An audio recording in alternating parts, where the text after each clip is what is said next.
People use the same password for everything all the time, like the same basic password, and just add like a few things here and there. Wait, that's not okay.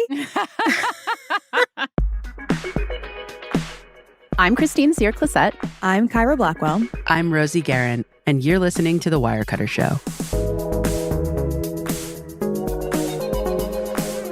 This episode is called Don't Be a Digital Hoarder. Hey, pals. Hey there. Hi. We're at week 2 of our spring cleaning series. Are you feeling motivated still? Are you? Not yet. Okay. All right. But it's a long month. It's more fun thinking about the cleaning than actually doing it, though. It Turns is. out. Today, we're pivoting, though. We're not talking about scrubbing the floors. We're talking about cleaning, cleansing, tidying our digital lives. Which is somehow more stressful. Are y'all digitally prim and proper?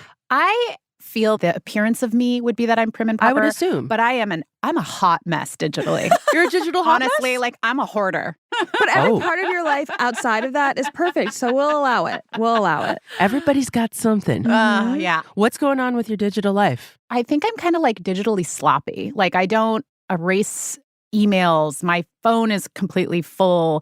I don't think I'm doing the things that I should be doing to keep myself tidy and protected, actually. Protected, that's the other thing. I am not beyond reproach here, but I do think about it often because you're right. It's not just about deleting your emails. It's also passwords. It's also storage on your phone. Some of these things you don't necessarily think about, or you do when you get really annoying pop-ups that say your phone is glitchy. And I think Throw it's it out. Yeah, exactly. I think it's one of those things that sometimes you don't think about it until an emergency happens. Yeah. It's almost like too late. And Yeah. it's like a preventative thing, right?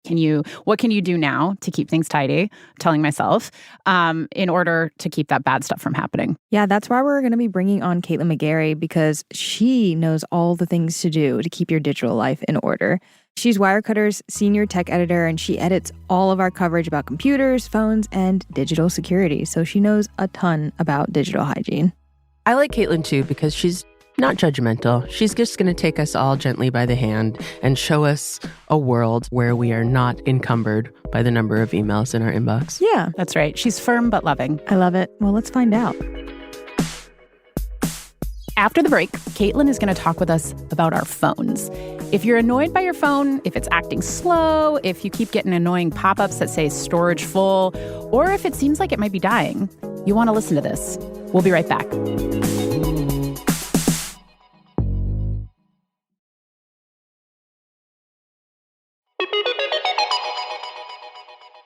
Welcome back to The Wirecutter Show. Our guest today is Caitlin McGarry, Wirecutter's senior tech editor.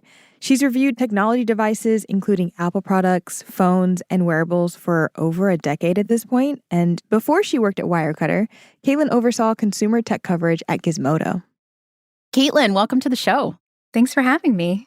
I think that when people think of spring cleaning, which we're covering all this month, people generally think of, like organizing and cleaning their physical lives. But there's a lot of reasons to think about cleaning up your digital life and the devices in your life. Why should people pay attention to digital hygiene? Well, at Wirecutter, we're all about extending the life of your device. So tech products cost a lot of money, and making them last longer helps you obviously save money in the long term. And also, freeing up storage space is really important so you can stash more stuff on your device. And it's also really important to keep your information safe. So I have some tips for how to lock down your data. Yeah, I've literally never thought to do this, which clearly means that I need to. But where would you recommend people like me start? Well, everyone I think I've ever met has asked me about what to do about their photos. People have thousands, if not tens of thousands of photos on their phones, depending on how much storage space you have, which is a whole issue. You've probably gotten an annoying pop-up on your phone that's like, you've run out of storage. Yep. Would you like to upgrade? Yep. For $2.99 a month. And I always Yes. do. Right. It's like smash that upgrade button That's how they rather getcha. than yeah. But there's a way you can deal with that problem, which is to actually clear out your photos. I'm sorry. Ugh. Like manually?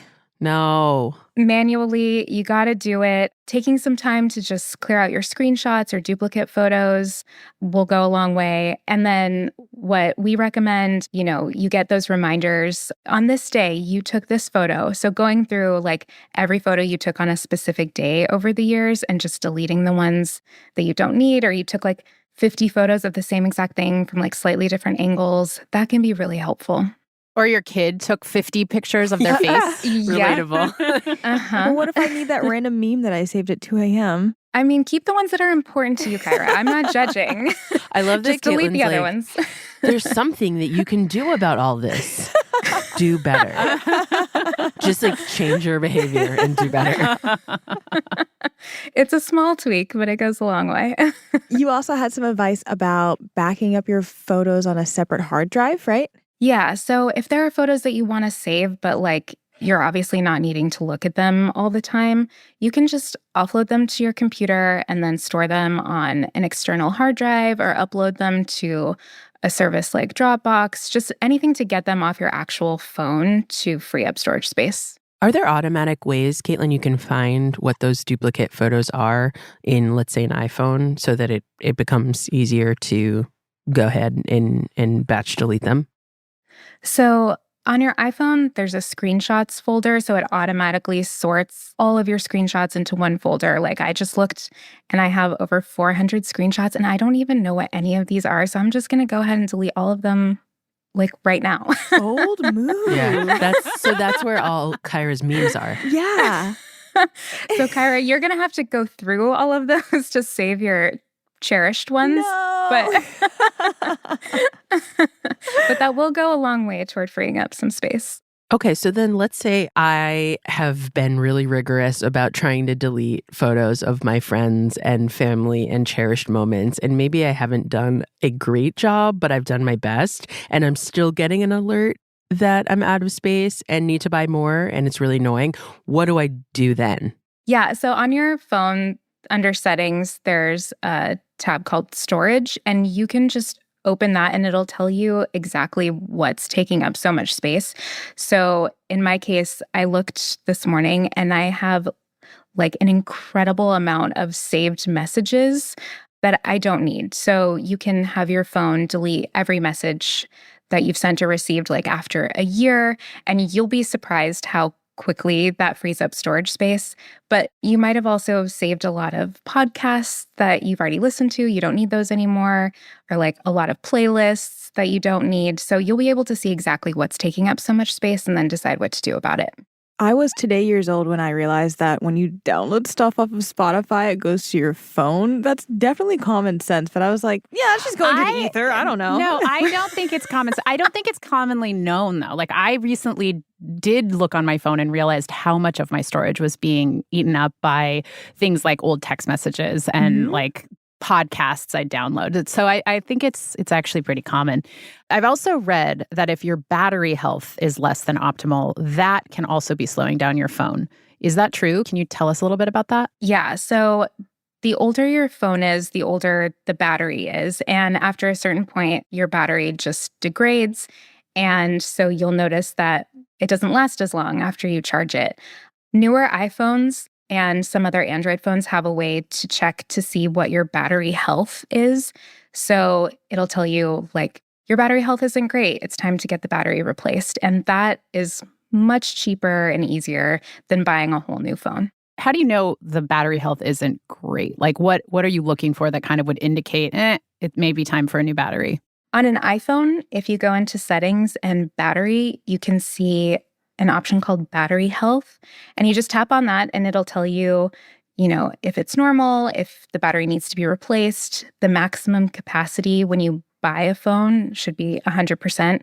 If you, after a few years, notice that it's like under 80%, it's probably time to think about getting a battery replacement. Oh, sadly, it might be time. I was going to to say, what is yours? Mine is 77. Mine's normal. How old is your phone, though? It's really new. My phone's maybe like I wasn't prepared for a follow-up question. Mine is 2 or 3 years old, so maybe that makes sense. But Caitlin, what do I do to replace it? Like, I'm not super technically handy when it comes to like repairing devices? Do I need to take it to a store to get it replaced? Can someone else help me? Yes. So it actually is somewhat possible to swap your own battery, but we don't recommend it for most people because there's like tools and glue and all kinds of stuff involved. But you can get it replaced at a store. If you have an iPhone, you can go to an Apple store. If you pay for Apple Care Plus, the battery replacements are free. If you don't, it's anywhere from like $70 to $120 to get a battery replacement. That's like not nothing, but it's way cheaper than a new phone. Mm-hmm. What about if you don't have an Apple device? Google and Samsung obviously don't have stores the way Apple does, but they do partner with other repair shops. So if you just go to their respective websites, you can find which shops they partner with and how much it'll cost to change your battery. I've also heard that it's not advisable to charge your phone overnight because you never want to charge to 100%. Is that true? And if so, why? Yes, that is true. So charging your battery degrades the battery life over time. A phone's battery life is measured in charging cycles. But most new iPhones and Android phones have optimized battery settings that you just turn them on, and it will automatically stop your phone from charging to 100% even when it's plugged in. So you don't even have to think about it. It's just not going to charge all the way. That is something I did not know. And I've stressed out about the idea because I'm like, if I don't charge it at night, when am I going to charge it? Because when I wake up, there's never a charger. I have 50 chargers in my house, but there's never one available Yeah. because I can't find it They're like socks during the in the day. dryer. Yeah, they're just gone. Mhm. And so if I don't do it at night, it's like at 20% and then my phone dies. So I didn't optimize battery. That's amazing. Optimized battery. Technology. Technology, who knew?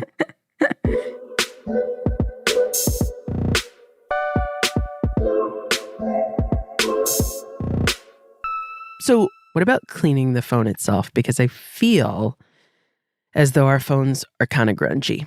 Oh, yeah. Your phone is disgusting. Okay, talk Like, about it. I mean, just this is not for you specifically. I'm sure your phone is pristine. But for most of us, and I include myself, your phone gets so gross, especially if you like have it in the kitchen while you're cooking, or like you just set it down on a random surface at like a bar or a restaurant. It gets sticky. I don't even want to think about it. So yes, clean the actual phone. Wipe it down. Clean out your charging port when you notice like, oh, it's not holding a charge. There might be stuff in the port preventing it from charging.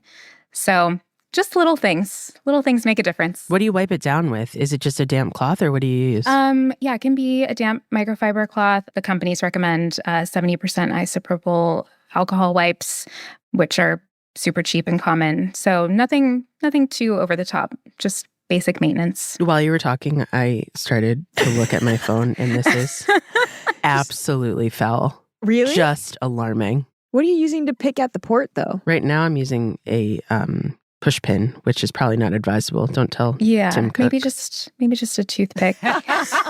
Don't send Tim this episode. If you have your phone in a case, it actually gets even grosser. I don't know if you've ever most people never take the case off, right? But like once you do, oh God. It's like taking couch cushions off your couch. Yeah. You're like, oh, what? All these Yeah. crumbs. That's where they went. You're like, this is the kind of person I am. That's why I Show never you put the phone show to you my where face. I've been. So what I'm hearing is that we definitely need to be culling our photos. Just kill anything that is a duplicate, that is a random picture that you've taken 3,000 times from 3,000 different angles. And I'm also hearing that you need to check your battery health because that can really make or break your phone experience. Maybe if it's dying all the time or if it seems slow, maybe you just need a new battery or unfortunately you might need a new phone. I'm also hearing that we should be cleaning our phones more often. I can only imagine the amount of times I've dropped my phone on the subway platform and I just forgot to God. wipe it down immediately. Yeah. That is so Oh, grim. yeah. That's my confession. Don't judge. There's no judgment here. We This is a listen and we judgment-free don't space. judge.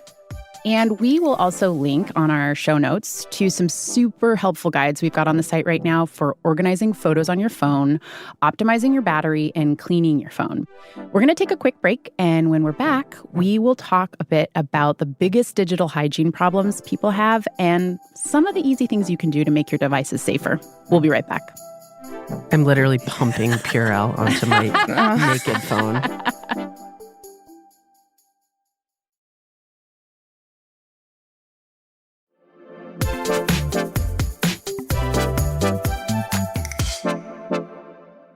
Welcome back.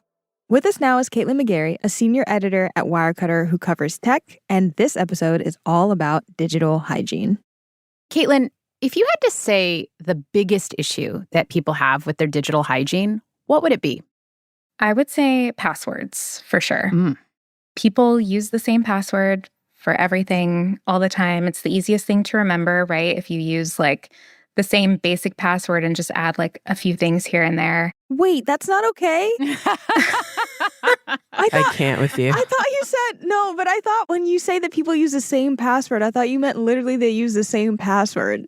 Not that they use the same base password and add numbers and exclamation points.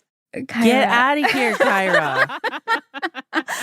We're all about prevention here. So now that we know that adding 1, 2, 3, 4 to the base password is not the safest way to manage your passwords, I think we can make better choices going forward. That's what we're all rocks, about. One. Kyra rocks. 1, 2, exclamation. 1, 2, exclamation. I thought I was doing really good, you guys. Yeah. So when you go home tonight, Kyra, you're going to get a password manager. Tell us what this is, really, because I hear it all the time. I know that people should be using a password manager, but what is it exactly? So a good password manager will store all of your passwords for you, but also create strong passwords for all of the services you have logins to and just keep track of them for you. So you have a master password to your password manager, and then the password manager has all of your passwords. So you don't have to remember each individual one. You just know the one password, and then the password manager fills them in for you as you're logging in places. And it can also change them for you if there's like a data breach and your password has been leaked on the internet. Can I ask just the question that always pops into my head about password managers? I know we should be using them. Caitlin, how do we know that we can trust the password manager? How do we know that, that's going to be more secure than like my little black book full of all of my little passwords in the back pocket of my jeans? Well, we test password managers thoroughly. So I highly recommend people read our guide to password managers, and we outline exactly what we look for and how we determine which ones are the safest. Our current recommendation is 1Password. We love it. It works really well. But basically any password manager is better than no password manager at all. So if you're not using anything, just get started with something, and that's safer. We recommend 1Password, but if you are all in with Apple products, like you have an iPhone, a MacBook, Apple has a new passwords app that does basically the same thing. It manages all of your passwords for you. Is that free? It is free. Yeah, it comes pre-installed on your iPhone, and using that is better than nothing at all. We just recommend 1Password because we don't like services that are locked into one ecosystem. So if you have like an Android phone and a MacBook, or an iPhone and a Windows laptop, it's not possible to use passwords in the way that's most effective. So that's why we recommend 1Password, because it works on everything.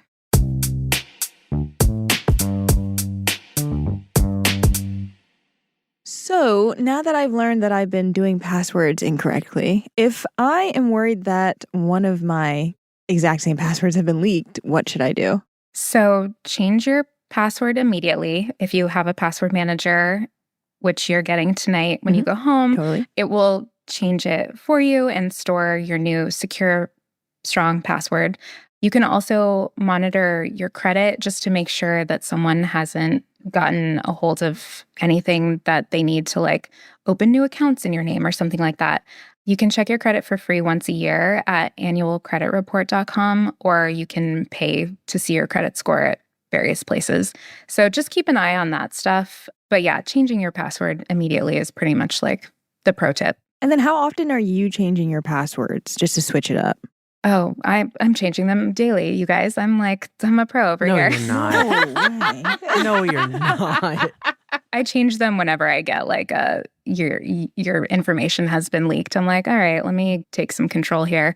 I don't tend to change them all that often. Yeah, just letting the password manager hold on to things for me. I don't even know what my passwords are to like most of the things that I use because I haven't created them myself. So that helps. That's what makes me nervous about a password manager. If I don't know what the password is, then that kind of makes me nervous. But I guess it's like you could always reset your password, right? Yeah. So having the password manager with the one password that you need to remember, your master password, that's all you need to know. So the password managers that we recommend, they work across all different platforms. So you don't need to know each individual password to each individual service. So clearly, passwords are super important, Caitlin. Beyond that, is there something else that, you commonly see people be lax or sloppy about and that they could just immediately improve their lives by sort of paying more attention to? Yeah, we also recommend using a two-factor authentication app. And I think a lot of people think of two-factor authentication as like, oh, I'm just going to like enter my phone number and it'll text me a code and then I'll enter the code in. But we actually don't recommend that because it's pretty easy to hijack someone's phone number.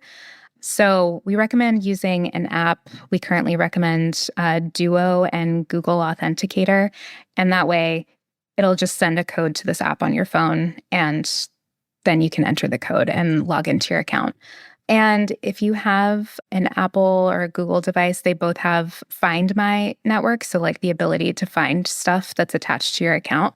So I recommend setting that up so that you can track stuff down when you lose it. And by stuff, what do you mean? You can find your phone, you can find your laptop, you can find if you have AirTags on anything, you Your can watch? find those, you can find your AirPods, basically anything that you've set up with your Apple ID, you can find using the Find My app. I have to say, I am thrilled with the Find My function on the phone. You put on that ding, the little sound, play a sound, and then you burrow under the covers and find wherever your phone or your watch is. It is so unbelievably helpful. And I feel like that technology has gotten very, very precise. I always Yes. find my stuff. I mean, clearly I probably need an AirTag on my keys because that's what's always going missing. Yeah. And you can also share AirTags with like other people in your life. It just makes it easy to know where things are. So highly recommend those. And they're not super expensive. They're only $29 for one.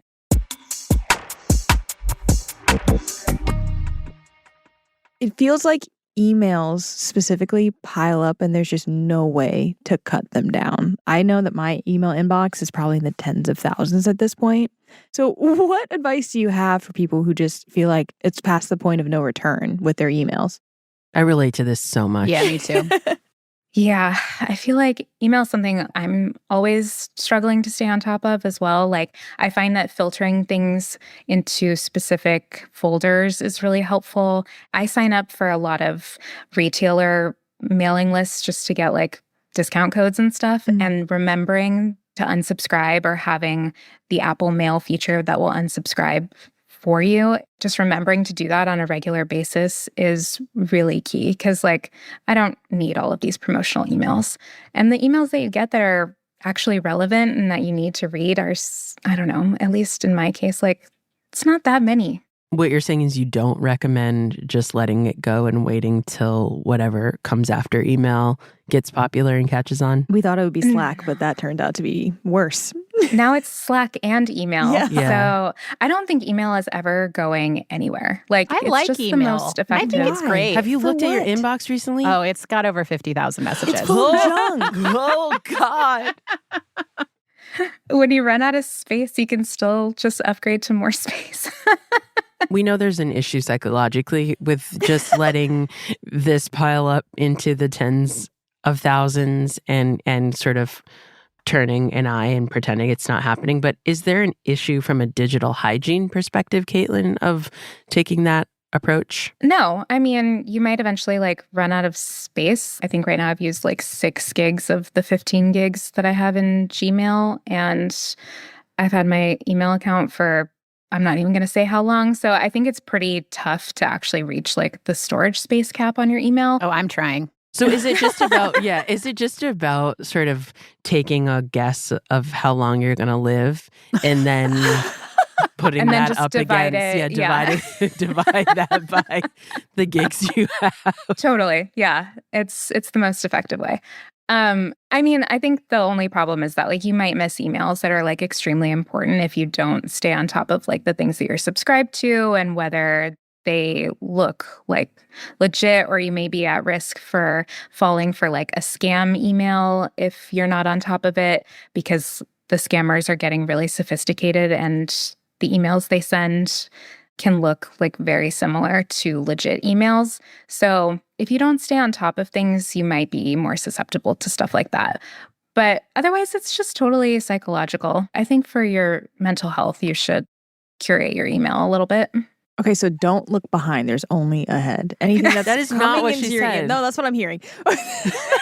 I mean, I think you can totally handle it that way. Like just today, Thank you, Caitlin. Start today. Start today for a better you tomorrow. You Right? can't do anything about the past. Mistakes have been made. It's all about the future. I'll leave my digital archive as is and move forward. Just be Yes. better. Be better. Okay, Caitlin. Well, before we wrap, we usually ask all of our guests one final question. What's the last thing you bought that you've really loved? The last thing I bought that I really loved. So I play the cello and I have been renting a cello for a little while. And because I just moved, I had to like turn in my rental. So I finally splurged and bought this really beautiful cello for myself. And I'm looking at it right now and it's making me so happy. So I think just splurging on the things that bring you joy and hobbies that are away from technology and away from screens is really delightful. That is the most wholesome and sophisticated answer I think we've ever Iconic gotten. answer. I will also say it brings me joy when I'm on a video call with you and I see your cello in the background. Oh my So, gosh. like, love it. So love if you it. don't do it for yourself, do it for Christine. Caitlin, thank you so much for joining us. Thank you for making us look at the hard truths and for holding us with grace. Right. Happy to help. Y'all, what are we taking away from Caitlin from this episode? Y'all already know I have to get a password manager. Yes. And that's it. Yeah. It's time. It's Yeah. time. It's probably like the most effective thing you can do if you take one thing away from this episode if you're not using one. And it's free. Yeah. Yeah. I'm going to see if I can hack you when we get home. You I'm gonna probably see could. I'm going to see if Kyra W 123 works. My takeaway is that I'm going to clean all of my devices when I get home with little alcohol prep pads. Yeah. I got to. It's disgusting. I mean, you already did it today, so you're I know, set. but I haven't done the case, my AirPod case, my watch, all of it. I do that when I go to the gym. I just take you wipe down stuff with those pads at It's the gym, and I smart. just do that with my phone. So my takeaway is that I have this ginormous pile of emails, and I'm not going to let that pile stop me from doing better in the future. I may Yes. not go back through the archive and delete everything, but going forward, I'm going to be better about just staying on top of the things that are coming into my email. I love it. Look ahead. That's right. It's a whole new you. So as always, if you want to find out more about what we talked about today, go to our website. We'll also link in our show notes to lots of helpful guides with more details on password managers, two-factor authentication apps, and more. That's it for us until next week, when we're going to do a 2-part episode about stains. We've got the stain doctor back, Andrea Barnes. We're going to hear from you, our listeners. Am I too late? Are the pants ruined? Any advice would be really helpful. Thank you. We're going to get into it. In the meantime, thanks so much for listening. Kyra, Christine, my friends, peace. Bye. Bye. Today's episode was mixed by Katherine Anderson. Original music by Dan Powell, Marian Lozano, Alicia Ba-Itup, and Diane Wong. Wirecutter's deputy publisher and general manager is Cliff Levy. Ben Fruman is Wirecutter's editor-in-chief. I'm Christine Cyr-Clisette. I'm Kyra Blackwell. And I'm Rosie Guerin. Thanks for listening. Let me also say welcome to the show again, because I feel like I sounded like a very soft, like nighttime DJ. Okay. Welcome to the show. Welcome to the show. Caitlin, we're going to spin some of your favorite tracks. Oh my God, what a vibe here. This is so exciting. Let's start with Michael McDonald.